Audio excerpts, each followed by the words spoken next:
Hey, what's going on, guys? So today we're talking about the top 5 best budget decks in Yu-Gi-Oh! November 2021. Obviously, these are always going to be subject to change, and that's kind of what inspired me to do this video. A few months ago, as you guys may have noticed, actually, on my channel, all of a sudden started randomly having videos pop back up. I got back into Yu-Gi-Oh! And I was looking for the best budget decks that I could find, and a lot of the people who posted them posted very old decks. Some of them made sense. Some of them, like Monarchs, for example, was one of the ones that kept coming up. And it's like, yes, Monarchs is a very cheap deck, but it's not very good.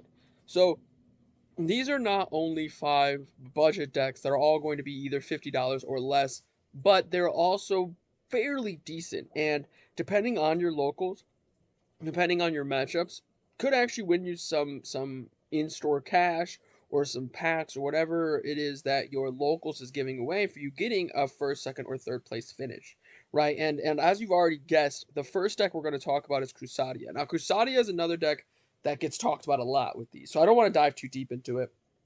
But Crusadia, what I like about Crusadia the most, and this specific one right here, is missing the main boss monster. But the main boss monster is like a $5-10 card, depending on which version you get. And so it's a penny stock, right?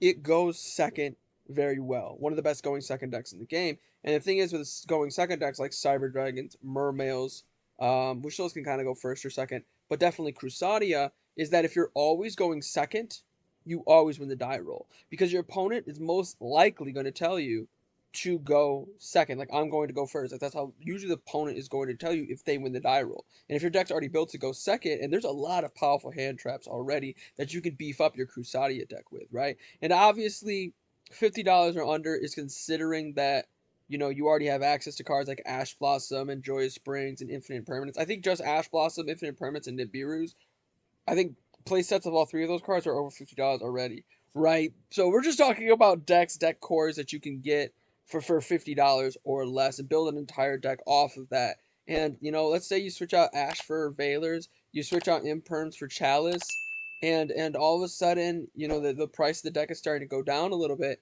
and you can build a very competitive deck with Crusadias for maybe even less than $30, right? But the next deck I want to talk about is going to be Pure Shaddolls, right? Pure Shaddolls, and this listing, unfortunately, has ended because it was sold for $46, right? But let's just take a look at this real quick. This is a good deck. And Shaddolls in another deck on this list that we're going to be talking about was in a structure deck, right? And we look at some of the structure decks. Sacred Beast got a structure deck. Wind Charmers got a structure deck. Ice Barriers, not very good, right? But we look at some of the other decks that got structure decks. I'm talking about Monarchs, for example. Heroes, kind of, not really that much, right? And then we're talking about Salamangreat, right? Those decks are all fairly budget, but the reason why Shaddolls is a little even more budget than all of those decks is because Shaddolls has had so many cards before that. That's the biggest thing there. Where we look at Salamangreat, most of the Salamangreat cards are in the structure deck, right? Or we look at Monarchs, most of the Monarch cards are in the structure deck. Shaddolls have a lot of copies everywhere. Like, these are all, I think, alternate arts of Winda and Construct and Al Capone. I think Grista, that's the regular art for Grista, right? So that's something to keep in mind. Now, obviously, there's a way to beef up this deck with Invoke Shaddol Dogmatica being a deck, but I think that's actually one of the best parts about the Shaddol deck, right? Most of the time, when someone's coming back to Yu-Gi-Oh! Or they're first getting involved in Yu-Gi-Oh!, I always tell them, make sure you find a deck that you don't have to invest too much in. Because in most cases, people that come back into Yu-Gi-Oh! Or start Yu-Gi-Oh!, their first deck isn't their last deck, right? And it's not their only deck, right? But with Shaddolls, it actually kind of can be. You can take a Shaddol core, mixed in some Invoke, mix in some Dogmatica, and you're in a great spot. That deck used to be super expensive, but we're seeing now Invoked is getting some very much needed reprints, and then we just saw Dogmatica get very much needed reprints. And all of a sudden, that plus the Shaddol core, and you could build an insanely competitive tier 2, tier 1 strategy in Invoke Shaddol Dogmatica for potentially $100 to $150, which may sound like a lot, but for Yu-Gi-Oh! Is actually not that bad. The next deck we're going to talk about real quick is actually another deck that usually comes up, and this one's kind of weird looking the way they built this. If we can find it real quick. Let me just actually scoot on back here just to this and try to click it one more time, and if it doesn't work, then we'll just have to stay here. But it's Triamid.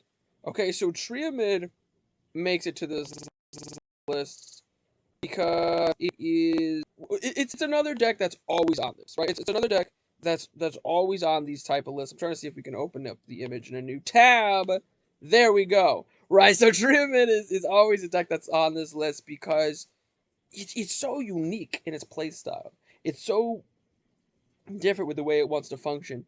And it's something that's interesting that's happened in Yu-Gi-Oh! There's a lot of types where we're talking about dragons or spellcasters or warriors that just putting them all in a munched up, bundled up mess together and calling it a deck actually works. We look at B-Troopers, for example. B-Troopers has Battle Wasp, Doom Dozer, Resident Insects, Scary Moth. There's a lot of, Insectors are in there. There's a lot. And essentially, B-Troopers isn't really B-Troopers. B-Troopers is just insects.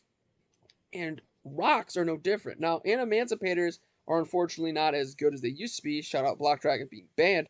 But Triamid is still a very solid card, right? It's still a very solid archetype. And what's even better about Triamid, too, over some of these other cards and other archetypes, is that it has a card like Yugioh Guardian. Not Yugioh Guardian, excuse me. The Gorgonic Guardian, excuse me. Yugioh Guardian's actually not too bad either, and that could also be ran in this. But the Gorgonic Guardian, what's great about that card, in comparison to an El Shaddoll Construct or Winda, people know what El Shaddoll Construct and Winda do. A lot of people don't know what that card does.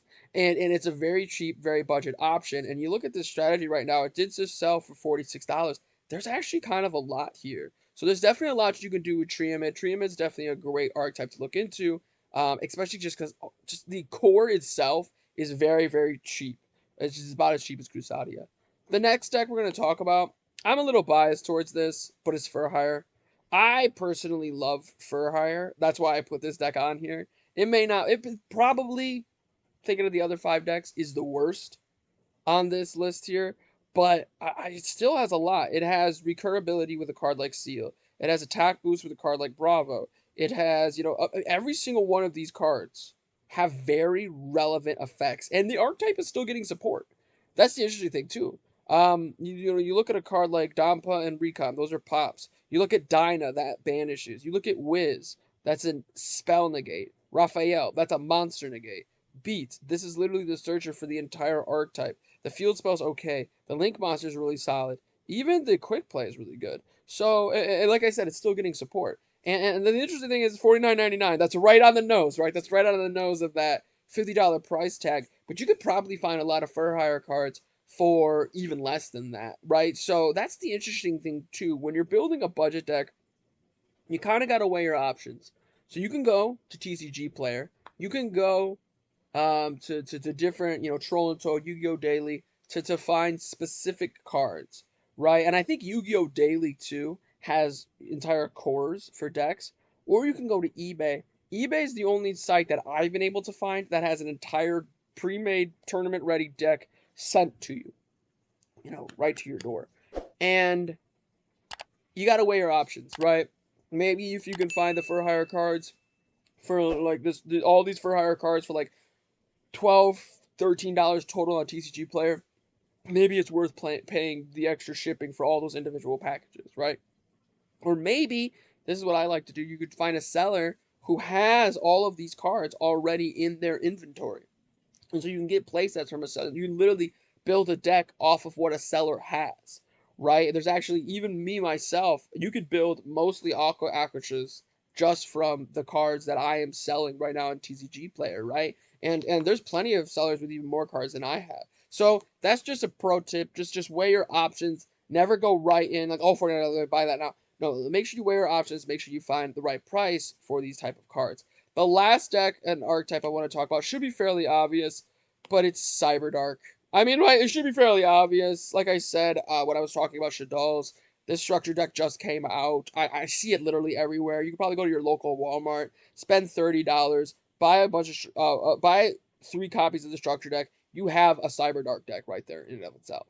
Right now, you could add some Deer Servants or some other cards that'll that'll get you to a spot where you'll really be able to be competitive, right? This is $30 for 3 structure decks essentially, which is what you're gonna look at if you go to Walmart or Meijer anyway, and sometimes it's even more, right? So this is without question one of the best budget decks in the entire format. And what's even better about Cyberdark specifically, this is more of a Cyber Dragon page, about Cyberdark specifically, is that there are 2 ways you can play it. Right? A lot of the deck Crusadia, maybe you can play it first, but you're really trying to just your entire hand going second, right? Triamid's got that more of control, not really combo-centric aspect to it. We look at Furhire. Furhire is trying to going first and stun your opponent out. Shaddoll is something very similar. Shaddoll can go second pretty well too. Shaddoll's kind of fluid with the way it can play as well, depending on what archetypes you want to put with it. Cyberdark, though, you can run a Cyberdark deck with like 14 to 20 spells and traps, or different even just traps, and stun your opponent out. I think DZ actually just posted a video of like a stun version of Cyberdark. That's actually very, very good. And then you can run more of a combo-centric deck where you're trying to get the extra deck monsters in the graveyard to summon out the big Cyberdark End Dragon as quickly as humanly possible with cards like Fusion Tag and Fusion and the Deer Servant and Male Dogra, whatever that card's called, right? So that's what's cool about Cyberdark is that because there's so much support, you can actually run it in multiple different ways. You can blend it with Cyber Dragon, and so there's a lot of different things you could do with it, which is cool, fun, and exciting, right? But let me know what you guys think. What are the best budget decks that you've noticed? Leave a comment down below. Make sure you guys click that like button to show your support for the channel. Subscribe for even more Yu-Gi-Oh content. But most importantly of all, have a good day.